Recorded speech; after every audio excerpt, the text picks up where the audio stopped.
catégoriquement contre le voile qui n'a aucune base religieuse ni coranique. Je défie d'ailleurs tous ces barbus, toutes ces foulardés de me sortir un seul verset coranique impliquant l'obligation de porter ces torchons, que j'appelle torchons.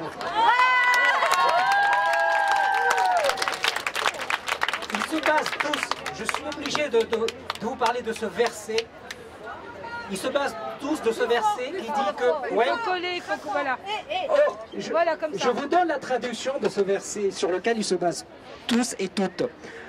Il dit « Ô prophète, dis à tes épouses, à tes filles et aux femmes des croyants de porter sur elles leur djellaba. Leur djellaba, c'est le pluriel de djellaba. Bon, je me demande, moi, est-ce qu'il y avait un styliste, un couturier qui peut nous décrire comment c'était ce djellaba, etc. Non. La preuve, c'est que partout dans ces pays musulmans, vous avez des tas de sortes de foulards, de niqab, etc., etc.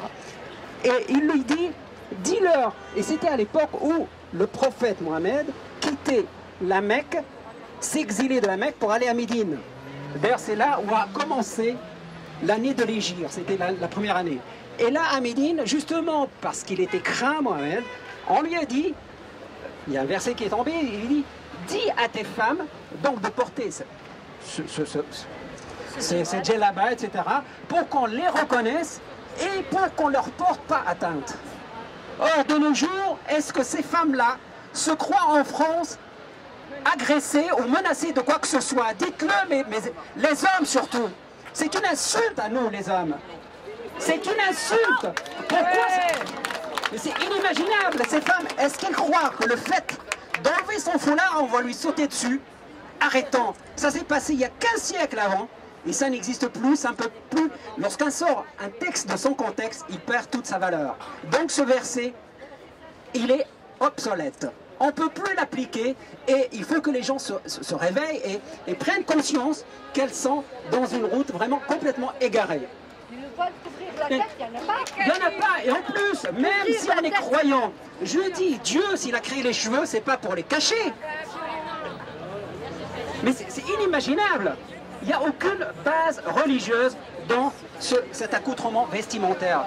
Et c'est inimaginable. Moi, ce qui m'énerve le plus, c'est cette insulte à l'homme que je suis, de porter cette connerie, de ce torchon, cette prison. C'est une prison intellectuelle. Et le pire,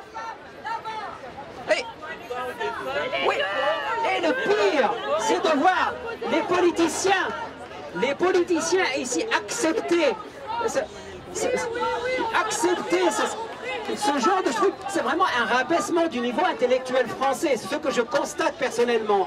Il faut se battre contre le rabaissement du niveau intellectuel en France et libérer la femme, car sans la liberté de la femme, il n'y aura jamais de la liberté de l'homme.